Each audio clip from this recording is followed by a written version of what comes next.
Hey guys, tonight we're descending somewhere dark. You stand in the center of Rome, not the Rome of postcards or pasta, but the Rome of blood-soaked cobblestones and whispered prayers before dawn. The air tastes of smoke, old iron, and something older still, fear preserved in brick. You're staring at a platform that looks like a stage, but the only drama here ends in silence. The sun has yet to rise, but the city is already watching. Somewhere behind shuttered windows, eyes blink in shadow. Someone just lit a candle for the condemned. Rome had a way of keeping time by blood. Let's see how your clocks compare. And someone else? They're hoping it's you up there next. A man walks past. He wears red. Not the kind that glows with pride, but the kind that remembers where the blood falls. He carries a chair, a bag, and a length of rope too carefully coiled to be innocent. He is not a butcher, not a soldier. He is the Pope's own executioner. You probably wouldn't survive this not intact anyway. So before we enter the shadows, take a moment to like this video and subscribe, but only if this kind of darkness is your kind of history. Also, tell us where and when you're watching from. They say your voice is like a librarian's, calm and dustless. What they never say, at least not aloud, is that you are always on time. You arrive early. You polish your own tools.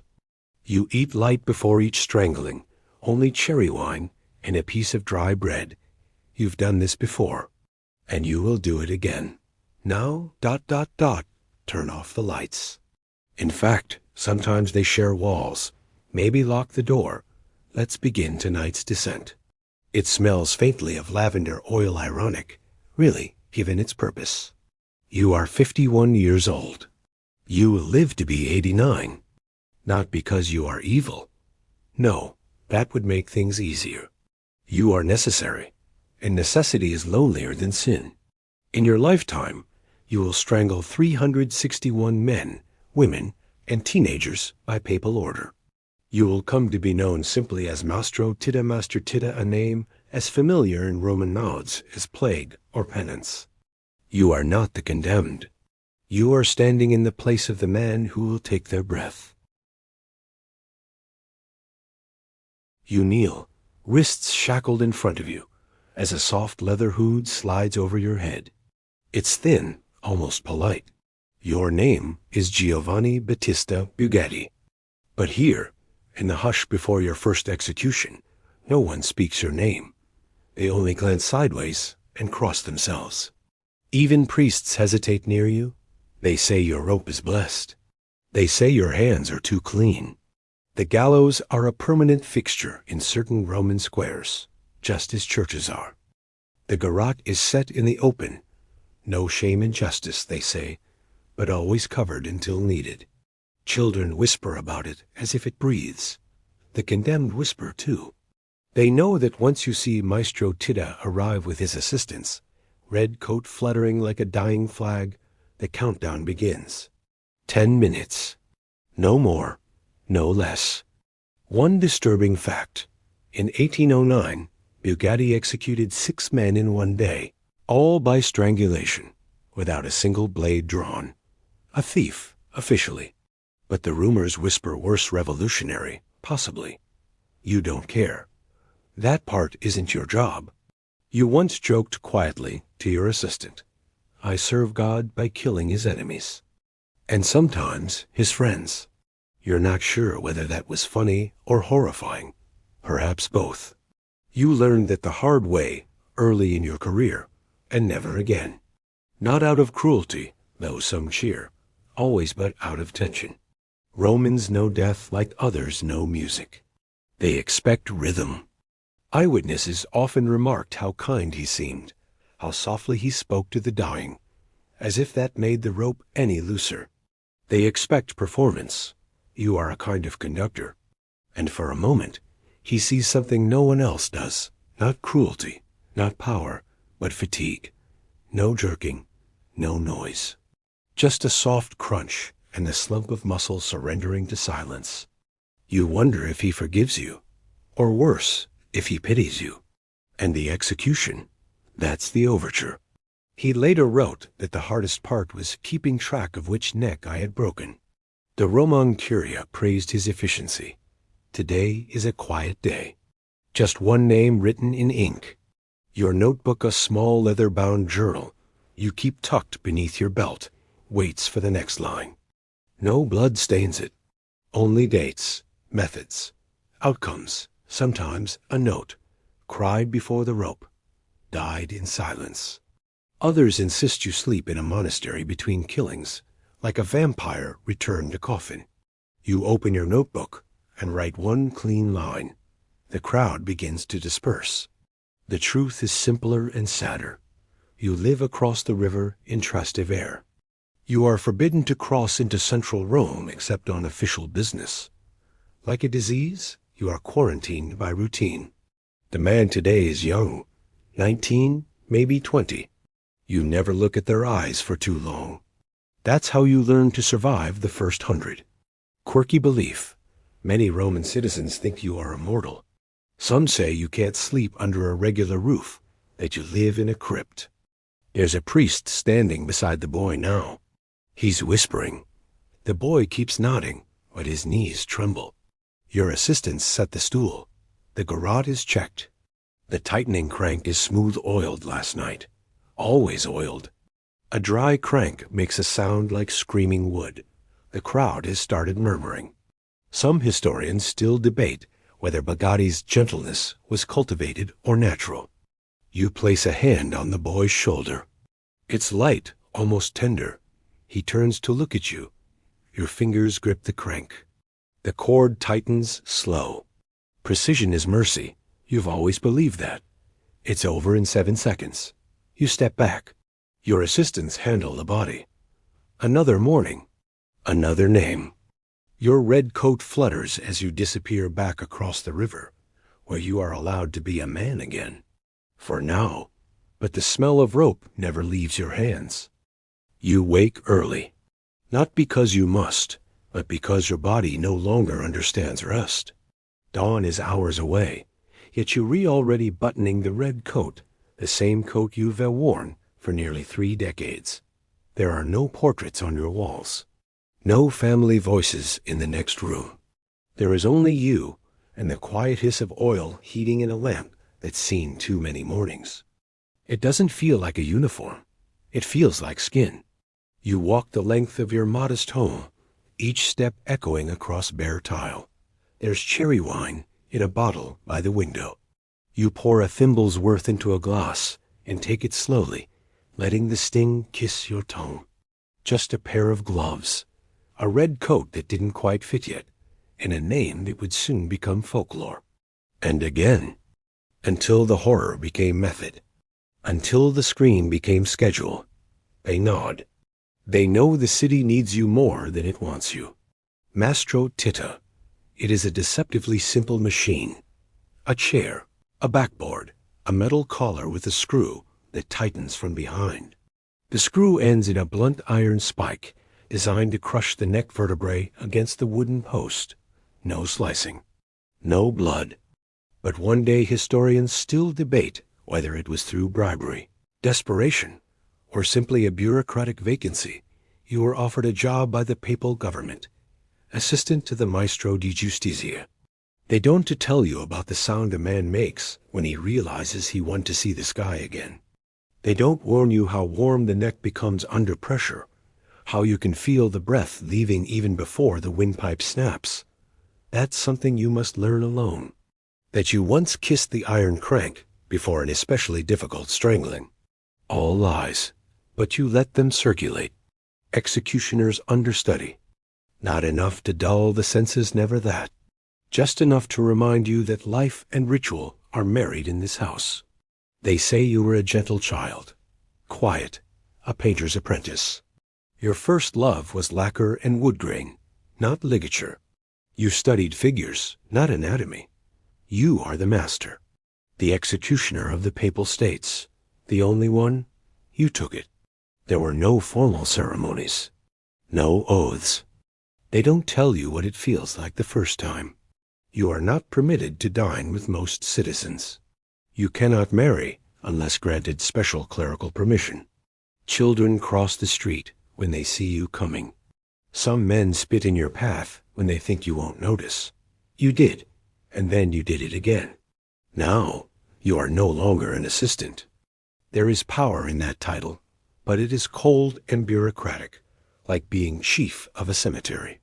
But others, the ones who understand how order survives, step aside with quiet reverence. Today, you polish the garrote. It sits in a locked trunk near your bed, alongside spare cords and hand-forged cranks. Clean, clinical, final. This is the garrote. Not a weapon, a decision. You run your fingers along the polished wood. Some say you named your favorite one, that you spoke to it at night. The myth of Mastro Titta must be more frightening than the man himself. That's part of the performance. Today's condemned is a woman. They always take longer. Not because you hesitate, but because the city watches differently when a woman climbs the steps. There's a collective pause, as if the wind itself disapproves. Once, during the strangling of a laundress, accused of poisoning her husband, the crowd wept aloud. That's why you never reuse a corb without washing it.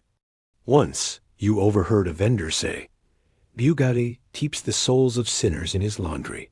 You didn't correct her.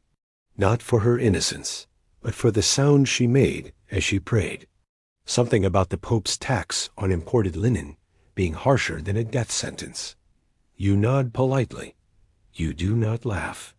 The rope, once coiled, resembles a belt. To the untrained eye, it's luggage. She is maybe 40, lips pale, eyes locked on the morning sky, like a lighthouse watching for ships that will never arrive. To those who know, it's a funeral wrapped in discipline. You remember it. You always do. 2 men, younger, quieter than they used to be. You've trained many. Some leave after a year. Some last 5. None stay forever. You let her. He never flinched, never spoke. Just nodded once when it was done. Quirky belief. Some Romans think the last words of the condemned stick to the rope, like residue. You pack the garrote for travel. It's collapsible, in a way. The backboard folds. The iron collar detaches. Not kindly. Not cruelly. Just ... knowingly. Your assistants arrive just before sunrise. One of them tries to make a joke this morning. The execution is to be held at Piazza del Popolo, the People's Square. Fitting, really. The platform has been assembled overnight. The condemned is already there, shackled and flanked by 2 guards. Eyewitnesses recall a rhythm to his stranglings, almost musical. You feel the weight shift behind your ribs. Guilt? No, that left years ago. For now, this is something else. Into anonymity. Into the home where no one dares knock. Something older, like awe. The crowd is already murmuring. They always show up early when it's a woman. As if decency could be restored by proximity to punishment. One disturbing fact. The Pope himself, usually Pius VII, or later Gregory XVI, would sometimes watch the executions from a nearby window. You climb the steps. The woman does not cry. Instead, she hums. A lullaby, perhaps. Something from her childhood. You've always believed there is mercy in not rushing the last few breaths. Any last words? The priest asks. She says, "I hope the next world is quieter than this one." Then she smiles at you. You place her in the chair. Secure the collar. Adjust the spike. And you turn the crank. Slowly, always slowly. Historians still debate whether Bugatti chose slowness as a form of respect or as control. The rope tightens. The spike presses in. Then the silence comes. And then the applause. Yes, they clap sometimes. Not for joy, but relief. The ritual has been completed. The city is clean again. You write her name in the book. Line 311. Your assistants begin dismantling the garrote. And you ... You walk back across the bridge into exile. But your fingers still smell faintly of cherry wine. and iron. The sun has barely begun to bleed over the rooftops when you place the bread on your tongue and sip the wine slow, measured, ritualistic. This isn't a meal. It's a purification, the kind taken not for hunger, but to wash something no soap can reach. The table is bare, except for the small wooden crucifix nailed askew above it. You've never straightened it. Part of you believes it watches. Another part knows it looks away. By now, you no longer care. It's what works, what keeps the dead from clinging too tightly. The rope, the Garrote's crank, the collar. You wrap each piece in linen, like relics. In some way, they are sacred and desecrated all at once. Hot water lingers on the skin, makes things open. Cold tightens, binds, numbs. That's what you need. You rinse your hands in cold water. Not hot, never hot. Each line the same. Name, crime, date, method, result. Always written before dawn. You never wait until after. Perhaps it's a way of declaring their fate-forcing time itself to acknowledge the coming stillness. They want to see order restored, evil named and ended, but enough to get a better death. The rope is not just punishment, it's punctuation. He does not resist. He walks with quiet dignity, eyes half-lidded like a monk in meditation. You've seen them. You never clean them off. Let the superstitions live. They give the condemned something to hold on to, something to lose. A reminder that the Papal State watches and acts. He declines. He prefers to stand. You used to wonder if this routine, this tiny sacrament before death, was superstition or survival. That's what the charges say, though you've learned not to trust paper. One asked, early in his training, what if they don't die? Some men were framed by jealous rivals, some by jealous lovers, others by God, if such a thing were possible. You inspect the tools again. The condemned today is an older man, a counterfeit priest. People scatter without speaking, as if your very breath carries pestilence. Once, a woman in the market dropped her basket when she saw you. Apples rolled across the stones. You bent to help her. She screamed. Your notebook, now thick with years of death, lies open on the desk. This habit disturbs your assistants. You had replied, everyone does. Some just take longer. That assistant didn't return the next week. You remember him. You remember all of them. As you walk toward the square, your red coat sways like a curtain before a stage. You are not followed. You don't offer help anymore. The square is half full. Some arrive for justice, some for sport, but most dock for ritual. One quirky belief. Many believe that if you touch the platform before the execution, your sins will be absolved, partially, not completely. And so, the steps to the gallows are dusted with secret fingerprints each morning.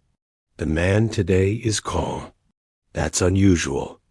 You offer him a stool to sit on while the priest gives last rites. Do you regret? The priest asks. The man shrugs. Only that I didn't see more sunsets. It's a strange thing to say, but not the strangest. Once, a condemned boy just 17 turned to you and said, don't forget to feed the cat. You didn't know what he meant. You still wonder if he had hallucinated some better version of you in a kinder world. Bone gives quickly when time has already done most of the work. The garrote is already set. You've pre-tightened the collar, so it won't need much crank. For older necks, less pressure is required. You position him. He whispers something you don't catch. Then, without ceremony, you begin. The collar tightens. And in 8 seconds, his eyes go still. Not closed, still, as if looking at something behind your shoulder, something very far away. The crank turns. Every gesture is careful, controlled, like pallbearers who've done this 1,000 times, yet still understand it matters. No cheers. He did. Walking from square to square, he stopped only to drink water and check his notebook. Some say he hummed between stranglings. No weeping. Was he an agent of divine will, or a man who simply did his job too long? Just a breath held. A collective inhalation they're afraid to exhale. You always do. 6:17 a.m. Death has a schedule in your world, and you are its secretary. The crowd is quieter than usual. You bow slightly. Not for them, for the dead. And then it's over. You note the time. Your assistants clear the platform. One wipes the crank handle. Another folds the linen that covered the chair. One disturbing historical fact. In 1836, Bugatti was asked to perform 3 executions in 3 different locations within the same day. You return home by mid-morning. You sit on your narrow bed, hands in your lap, the silence louder than any crowd. And you think, was he guilty? And then you think, does it matter? Historians still debate whether Bugatti viewed his role as justice or labor. The red coat lies across a chair now. It still holds the scent of smoke and iron. You drink the rest of the cherry wine. There is no aftertaste. Just the feeling of rope in your palms, long after the rope itself is gone. Outside, the bells of St. Peter's ring for morning mass. Inside, you count the names. 314. The garrote is more than a tool. It's a belief system forged in iron and pressure. You've studied its angles like a priest studies scripture, each turn of the crank, a verse. Each snapping vertebra, a conclusion. And feel the chill of metal that hasn't he forgotten its purpose. You tighten the screw, just enough to feel the resistance. Except the only thing that will float past you today is breath. You listen for the whisper. There it is, the soft creak, like a sigh echoing up from 100 broken throats. Today, as you unbox it in the shadowed corner of the courtyard, you run your hand along the iron collar. The condemned is late. That never happens. A disgraced banker turned poisoner, they say. Convicted for killing 2 clients. Historians still debate whether the evidence was planted by rivals. Some claim the real motive was political, tied to secret lending to revolutionaries. But politics has never been your concern. Only the neck. You sit on the edge of the platform and wait, legs dangling like a boy beside a riverbank. He walks with the priest, but doesn't look at him. Instead, he looks at the crowd like he's performing, or searching for someone. One of your assistants returns from the side gate, breathless, Germans and French, judging by the hats. They talk too much. For a time, you noticed pieces going missing after executions. You began burning the remnants afterward. Rome is known for its executions, and some come here as if attending a festival. Mostly landscapes, no people. You never painted faces. Still can't. You once saw a woman sketching the garrote in charcoal while a man strangled it. You didn't stop her. Curiosity is its own punishment. Delay at the prison, he mutters. A priest is arguing over whether the man's confession was valid. You nod. His wrists tremble slightly, but he keeps his head upright. That makes your job easier. No need to hurry. The garrote isn't going anywhere. Neither are you. You've read the file already. The man is 35. You sip from your flask cherry wine, as always. It sharpens your thoughts, like a blade stropped before use. The crowd today is strange, not locals. Tourists, maybe. Quirky practice. Some Roman families believe that owning a splinter of wood from the garrote chair could ward off betrayal. Finally, the man arrives. No rush. You feel each thread of pressure tighten like a prayer. His body jerks once, then stillness, then silence. He's calm, too calm. That usually means he's already decided his own guilt or made peace with his version of God. You don't recognize him, but he recognizes you. Mastro Titta, he says softly. You have kind eyes. You blink. You weren't expecting kindness. He continues. Is it true you paint miniatures? You don't answer. How would he know that? Years ago, before the job consumed everything, You painted tiny scenes, ink and brush on soft parchment. The garrote is ready. You gesture for the priest to step aside. The man sits unprompted. I was guilty, he says, but not in the way they claimed. You place the collar around his neck. He adds, I just want to be remembered. You adjust the crank. No one forgets a man who dies in public, he says, smiling. Then he closes his eyes. And you begin. The crank turns with a metallic grace. 8 seconds. You record the name. Line 319. Your assistant covers the chair with a cloth. Another one wipes the crank. Always the same rhythm. You could do this blindfolded. You once dreamed you did. One disturbing historical fact. The garrote was used across Europe, but only in the Papal States was it treated with ceremonial reverence. Each execution involved a religious procession, a formal blessing, and often a crowd of over 1,000. The idea was that the act cleansed the city, like a storm washing filth from the streets. You walk the long way home today, past the bakery that always closes when you approach, past the statue of St. Bartholomew, skin flayed from his body, yet face serene. You understand that statue better than you should. You pause at the bridge. The Tiber moves sluggishly, like memory. You think about the man's words, kind eyes. What a strange thing to say to someone about to end you. Fold it. Carry it under your arm. Without it, people don't recognize you, or pretend not to. You remove the red coat. You pass a boy selling figs. He doesn't know who you are. He smiles. You don't smile back. You dream that night, not of the dead, but of the garrote. And when you awaken, your hands are clenched into fists. Except it speaks, not in words, but in pressure. You feel your own neck tighten, hear your own breath skip. The absence of blood, the quiet these gave the illusion of civility. But in truth, nothing about it was clean. Not really. You've gripped something that's no longer there. Historians still debate whether the garrote's design was meant to be humane or symbolic. You stare at your notebook in the candlelight. Each name is a heartbeat you silenced. Each line, a thread in the city's tapestry, black thread woven into red. You take another sip of wine. Outside, the bells chime again. Inside, your bones remember the weight of the crank. 319. And counting.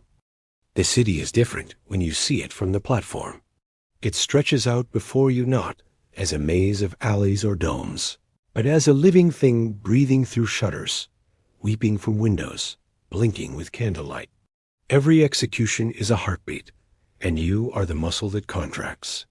The rhythm of fear keeps the blood moving, keeps the rules in place. The Pope calls it justice. The people call it a show, and you ... you call it the work. Today, the square is overflowing. You can hear the noise before you see the faces, thousands pressing in, sweat and incense rising in waves. That won't help him here. The garrote takes dignity just as it takes air. Children lifted onto shoulders. Husbands shielding wives from the front. A pickpocket already prowls the outer edge. You've seen him before. One day he may sit in the chair. You wonder if he knows that. The condemned is a nobleman, but you know he's there, behind one of those windows. Curtain slightly drawn. He never announces it, but the guards appear earlier. The ropes are laid more precisely. The priest is hand-picked. That's rare. He wears a frayed cloak, but his posture betrays him shoulders straight, chin high, as if trying to preserve dignity until the last second. They came for drama, and this man brings it. The priest raises a hand, but the nobleman shakes his head. Your assistants tighten the bolts beneath the chair. You check the crank twice. Today, there can be no mistakes. No signal. You simply know it's time. I have confessed to my God, but not to yours. The Pope is watching, not openly. There's something ceremonial about this one. The nobleman was accused of conspiracy letters, passed, meetings held, candles lit, at the wrong hour. Treason by candlelight, they said. Or perhaps he simply insulted someone whose hat sat higher. Historians still debate whether his plot was real or just a convenient myth. He climbs the steps slowly. No shackles today in allowance for his rank. But you know the truth. The rope makes all men equal. The crowd falls to a hush. He turns to face them and begins to speak. Rome eats its own, he says, loud and clear. And we applaud the swallowing. A smattering of gasps. A few cheers. I will not beg, he says. You step forward. There's no command. The collar closes around his throat with a heavy click. He does not flinch. You reach for the crank. But before you turn it, he looks you in the eye. May your dreams be full, he says. And then you begin. The crank resists at first. He's tall, strong, but you've done this before. Pressure, stillness, a twist, a whisper of cartilage surrendering. The body jerks once, and relaxes as if into a final thought. The crowd is quiet for 3 full seconds. Then applause. They clap, not for you, not for the rope, for the end. One disturbing fact. Bugatti once delayed an execution by 30 minutes because the condemned refused to sit unless given a new shirt. Line 327. A long name. You abbreviate it. The crowd waited in tense silence. When the man finally stepped onto the platform, he thanked them all for their patience and died cleanly, his shirt still tucked. You write the name in your book. Backstage, your assistants fold the cloak the nobleman wore. It will be returned to his family cleaned, pressed as if death hadn't touched it. But it has. Everything touched by your hands carries death, even after the cloth is laundered. You wonder if they'll smell it. Others say it's simply to remind their husbands what silence costs. The crowd disperses. Some head to mass, others to breakfast. The theater of death is complete. And you, the stagehand, disappear behind the curtain. A quirky superstition. Some Roman women sew small garrote-shaped charms into their corsets to protect themselves from betrayal. The iron, they believe, deflects lies. Your hands are steady as ever. You don't remember leaving it there. You haven't nicked yourself in 20 years. Some joke that the devil wouldn't dare draw your blood. You don't find it funny. But you don't disagree. You exit through the back alley, boots tapping on stone slick with morning dew. The city exhales behind you. At home, you boil water for shaving. Some letters imply he found them distasteful. The cheering never honors the dead, he once wrote. Only the living who survived them. Historians still debate whether Bugatti saw the crowd as a necessary evil or a cruel indulgence. That night, the wind carries a strange smell through your window. Lavender and candle wax. You recognize it. The scent of the altar in the chapel, where condemned nobles receive their final rites. You weren't near it today. You close the window. Fast. In the hallway, the notebook sits open on the chair. The ink of line 327 has smudged. You stare at it. The name now looks ... wrong. You reach for a pen to fix it, but your hands won't move. They've grown cold, like iron. You wake before the light touches the walls. It's not rest. It never is. You wake because something has stirred in the silence, a breath, a whisper, a weight in the dark that doesn't belong to you. The air is thick with yesterday. The notebook is still on the chair, closed now, though you never touched it. You light a single candle. Its flame flickers toward the ceiling like a soul escaping. Today is not an ordinary execution. Today, a bishop will kneel before you. The papers said heresy, but the whispers say pride. He'd spoken against the Pope, not loudly, but in writing, where words crawl like insects into places they're not meant to go. Unforgivable, the Curia had muttered. Necessary, others replied. You dress slowly. The red coat drapes over you like a shadow remembering where it once lived. It fits differently now, tighter around the shoulders. Or perhaps your bones have grown weary. You eat nothing this morning, not even the wine. His mother pulls him away with such force, she nearly lifts him off the ground. You don't meet their eyes. Your throat feels swollen. As you walk through the Trastevere quarter, people step aside faster than usual. One man crosses himself 3 times. A child points. The air is colder today. Colder than it should be in July. You tighten your coat. The bishop is already at the platform. He has not been bound. He kneels. No show, no fight. His eyes are closed, lips moving in silent prayer. There's no crowd yet, just the quiet shuffle of boots as the guards position themselves at the edges. Your assistants stand back. They seem younger than ever. One of them mutters, "This feels wrong." You don't answer, because it does. But that has never mattered. One disturbing fact. During his tenure, Bugatti executed over 30 men of the cloth. Priests, deacons, monks. The church made no exceptions for its own when doctrine demanded blood. One of them wept so violently that the execution had to be delayed an hour while he calmed enough to speak his final confession. You open your bag. The garrote rests inside, polished and precise. The bishop looks up at you. He doesn't smile, but neither does he beg. "I believe in judgment," he says softly, "but not yours." You tighten the collar. You move slowly, more gently than usual. You hear him whisper, "Forgive me." You do not know to whom he's speaking. You begin the crank. It's a quiet turn, like opening the door to a crypt. You feel the resistance, then the moment it gives. His mouth goes slack. His eyes never close. He just makes the sign of the cross and walks away. It is done. No crowd cheers.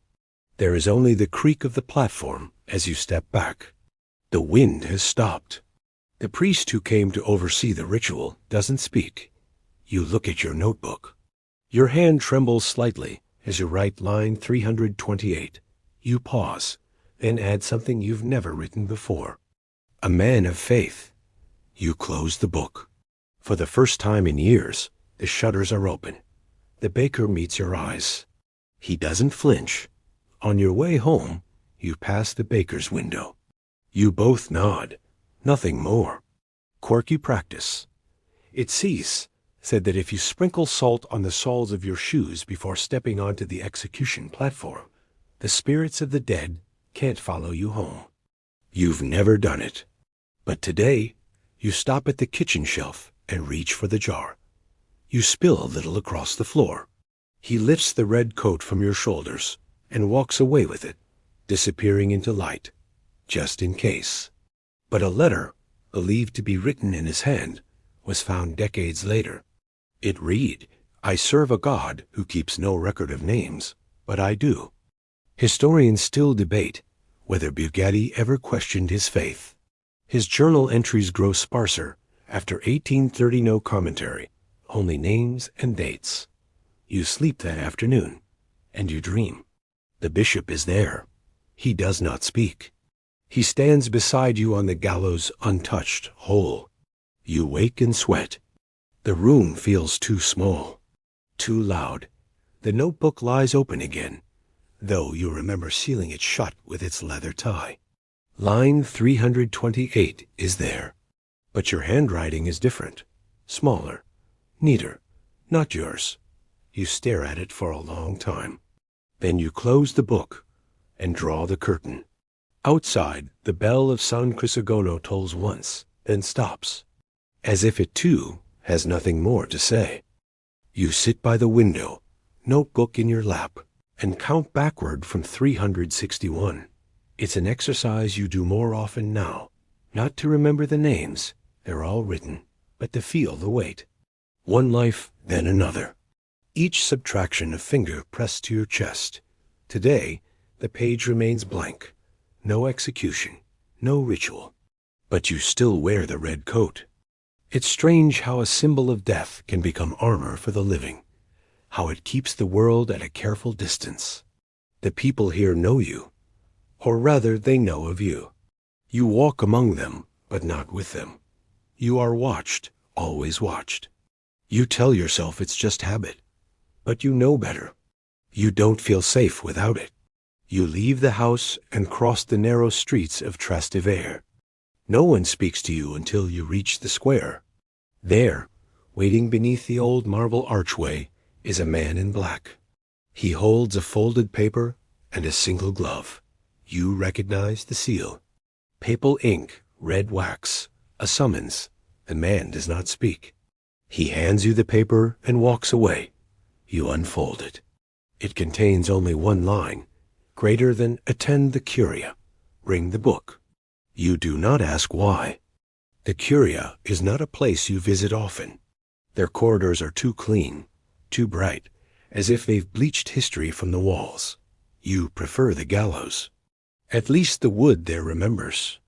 You walk slowly, notebook pressed against your side like a wound. The guards at the door nod. They do not search you.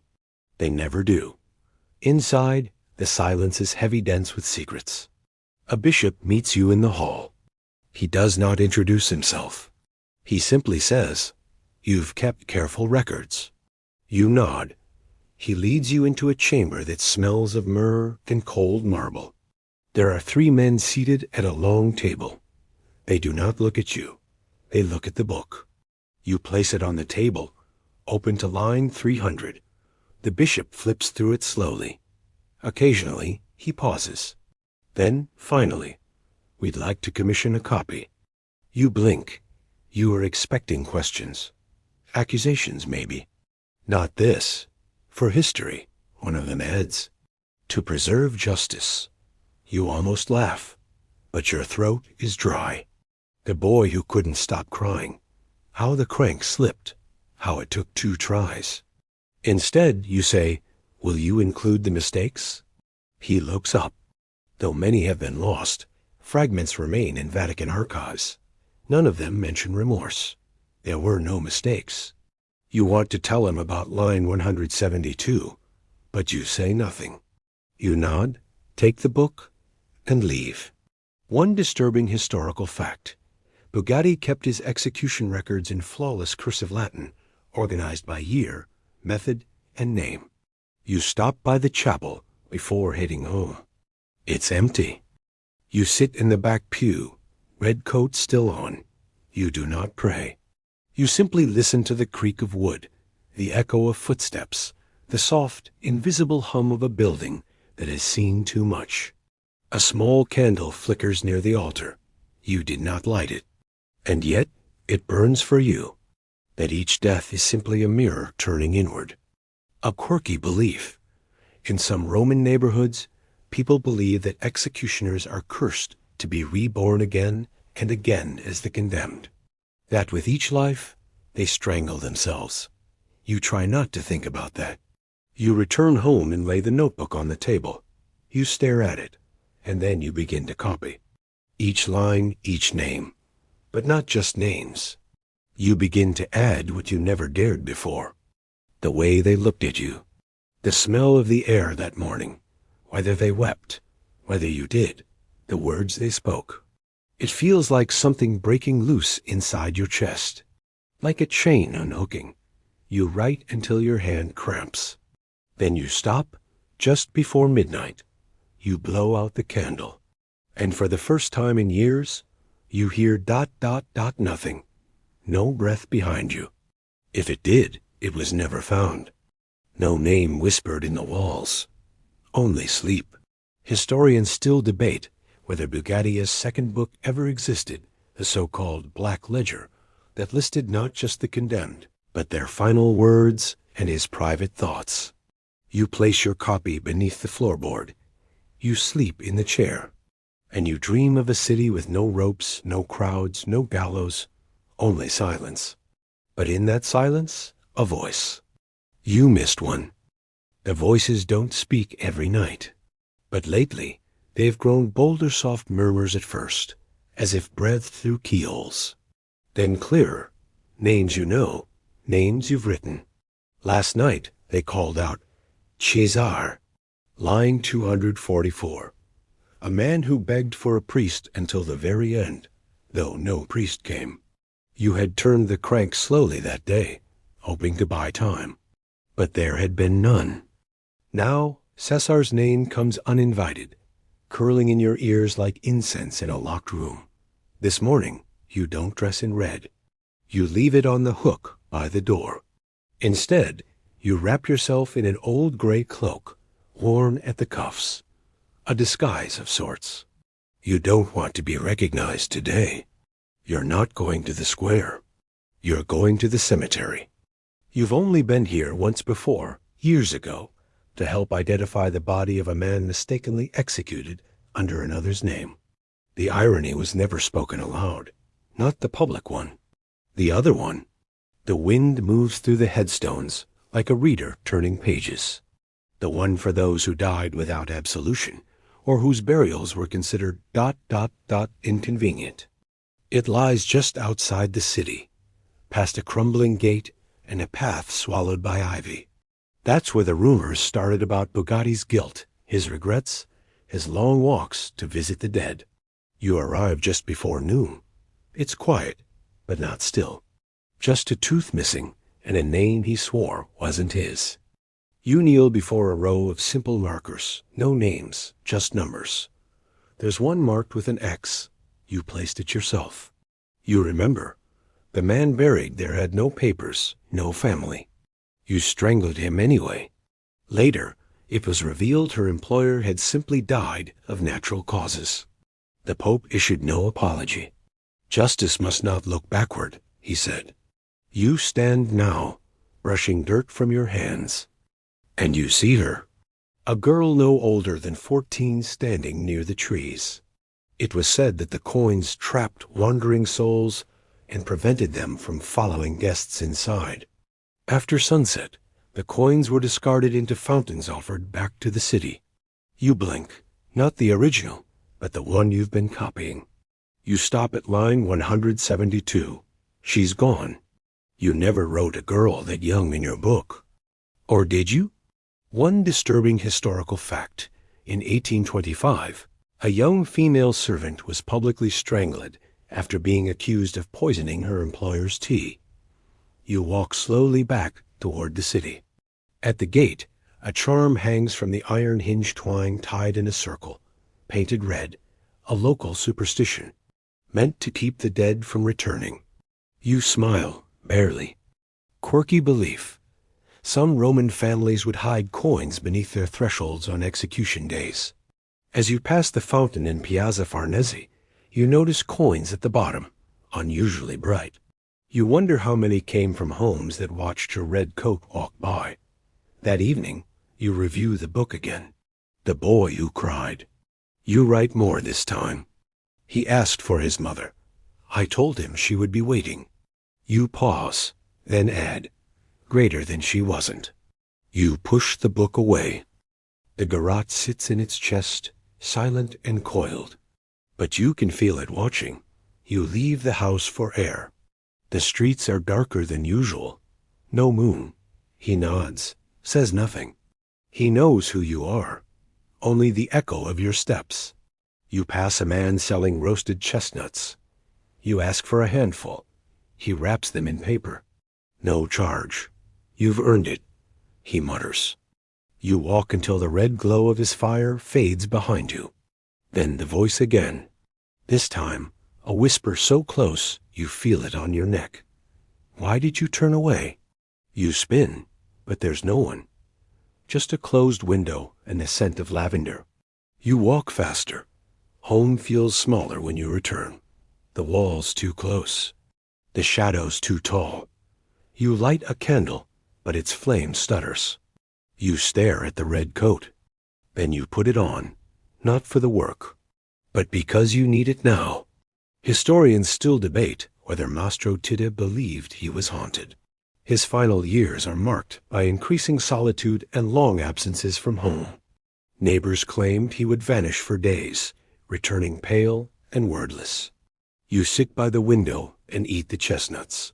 One falls to the floor and rolls into shadow. You don't pick it up. Instead, you open the book and write a new line. Not a name.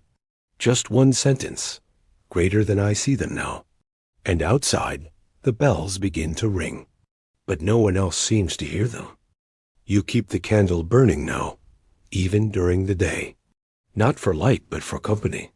The shadows are louder than they used to be. They creak when you move.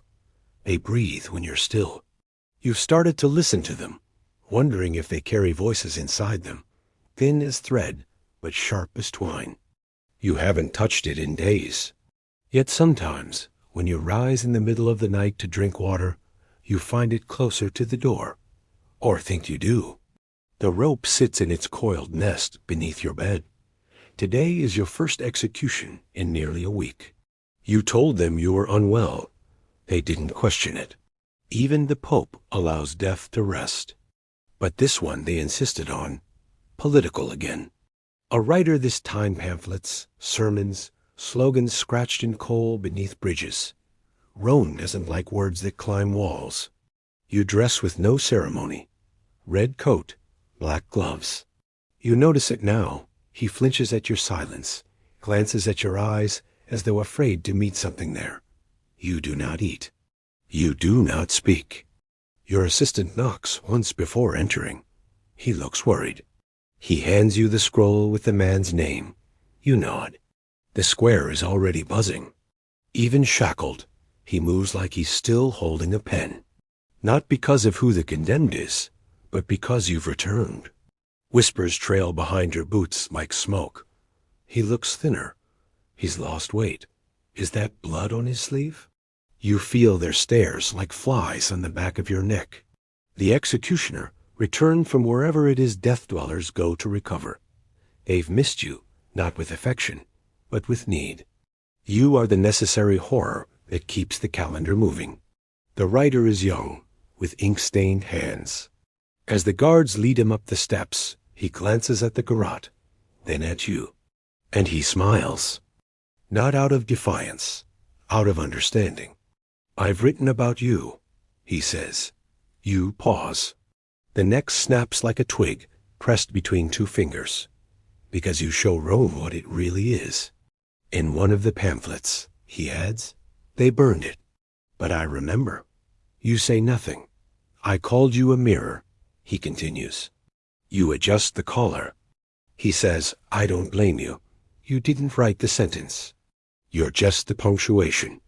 You want to answer him. But your throat feels dry. So you crank. The sound is familiar. A note struck on an old instrument. The wood groans. The collar bites. The applause is immediate. The crowd needed proof that the system still works, that rebellion ends in rope. You write his name in the book. Line 341. But this time, you also write his last words. Greater than you are the punctuation. And then, beneath it, greater than exclamation or question Rome decides. You leave the platform. The wind picks up. It smells like ink. One disturbing fact. Near the end of his career, Bugatti began adding annotations to his records, not official ones, but strange markings, dots, crosses, tiny spiral shapes. Historians have never decoded them. Some believe they were his own form of protest. Others think they were a quiet cry for help. That night, the shadows in your house feel thicker. You light 3 candles instead of 1. You sit with the book open. You draw a spiral beside line 341. Not large, just enough. If you sleep with the book beneath your head, the spirit cannot leave your dreams. Quirky belief. In certain circles of Roman superstition, a spiral drawn counterclockwise in ink is believed to trap a spirit on the page. You do it. You slide the book under your pillow, and you wait. The dream comes quickly. It is not the gallows this time. It is the corridor of the Curia, empty, but for one door open, just a crack. Inside, a candle burns on a stone altar. Your book lies there, pages rifling in a wind that comes from nowhere. Each page now bears a face. Not names, blink, Some open mouths to speak, but no sound comes. Only the creak of rope. Over and over. Faces. They look at you. And then a whisper behind you. You forgot us. You turn. No one. You wake. There is a handprint on your window. From the inside. You press your own hand to it. It's smaller. You do not wipe it away. Some accounts claim he saw faces in mirrors, heard voices in fountains, avoided his own reflection in the final years. Historians still debate whether Bugatti's visions were madness or memory. You sit at your table. You open the book. You whisper each name aloud, one by one. And with each one, the shadows around you retreat just a little. But they do not leave. The last name comes on a quiet morning when the bells do not ring and the streets are still. A knock so soft it could be mistaken for the creak of old wood, but you hear it. You always hear the end coming. You open the door to a young priest. Not one you've seen before. His cassock is stiff with starch, his eyes unreadable. He holds a sealed scroll, but no expression. I'm here for the final entry, he says, like he's reciting a line he was taught. You know before he says it. You just don't expect the name to be your own. Giovanni Battista Bugatti. Line 362. Your hands do not shake as you take the scroll. The priest waits. When you don't respond, he says, Rome thanks you for your service. You close the door. And for the first time, you lock it. Not to keep others out, but to keep something in. You sit down at the table and read the scroll again. The words are final clearly copied from the Vatican's own sentencing forms, with the wax seal to prove it. But this sentence has no crime attached. Just a date, today, and a place, the square where your boots have worn a groove into the wood of the gallows. The man there looks like you, but not fully. His coat is too bright, his eyes too empty. You look up at the mirror. You've avoided it for months. You look away. You return to the book. You turn to the final page. You sharpen the quill. You know every stitch, every fold. The red coat, still warm from memory. The gloves, worn but smooth. You don't shave. You don't eat. You don't write another word. And you write, greater than today, I join them. You fold the page back in, slowly, as if tucking a child into bed. And then, with a quiet breath, you begin to prepare. You move with no hesitation. Instead, you place the book in its chest beside the garrote and lock it. A quirky belief. It was said that if an executioner ever recorded his own name in the death book, he would vanish without trace, absorbed into the record, body and soul.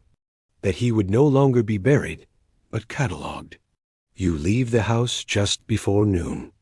The streets are quieter than usual, as if Rome, too, holds its breath. The people part before you. Not like before, not with awe, with relief. They knew this day was coming. Some say they'd seen it in your eyes. Others whisper the Pope had long planned your retirement as a symbolic cleansing, one final gesture to remind Rome that even death has a keeper. And even keepers die. When you reach the square, the platform is already built, but there is no rope, no assistant, only a stool and a single chair. You mount the steps slowly. You look out at the crowd. They are silent now. No jeers, no cheers. They are not here for justice. They are here for closure. You sit in the chair and wait. You expect a priest. You expect a rope. You expect a voice. But nothing comes. Just the wind. Just the bells. And then ... stillness. You close your eyes. And you see them. All of them. Faces pressed against your memory. Each one distinct. Some smiling. Some sobbing. Some still asking for mothers. They do not accuse you. They wait. You open your mouth to speak, to apologize, to confess. But there is no voice. Only the crank. It moves. But not by hand. Not by human touch. By memory. The sound echoes in the square. He died peacefully, or so the record claims. But no known grave was ever marked. Some believe he orchestrated his own disappearance, finally tired of carrying the city's silence on his shoulders. His red coat was never found. The book? Still missing. And then, darkness. One disturbing historical fact. Giovanni Battista Bugatti retired in 1864, after 68 years of service and 361 recorded executions. Historians still debate whether Bugatti's retirement was truly voluntary or a quiet execution disguised as reward. But in Rome, some swear that on foggy mornings, a man in red walks the alleys of Trastevere, head bowed, hands behind his back, as if listening for names. Decompression. You followed the footsteps of a man who strangled not out of cruelty, but out of duty, out of routine, and maybe out of fear that, if he didn't, someone worse would. Now, listen. The bells are fading. The platform is empty. You return to your chair, your room, your time. Was he simply the rope itself? The candle burns low now, not from fear, but from endurance. The crowd has dispersed, and the red coat hangs, folded in shadow, waiting for no one. No book whispers your name. You step back from the edge of this tale. You've seen the faces. You've heard the whispers. There's no clean ending here. No bright moral. Only the slow burn of questions that historians still can't answer. Was he evil? Was he broken? You don't have to decide tonight. You've already walked deep enough. So breathe. The air is your own again. Your walls are solid. No garrote waits in your hallway. At least not yet. Let the silence settle. Let the shadows shrink. And when you're ready, turn off the light. Sleep if you can.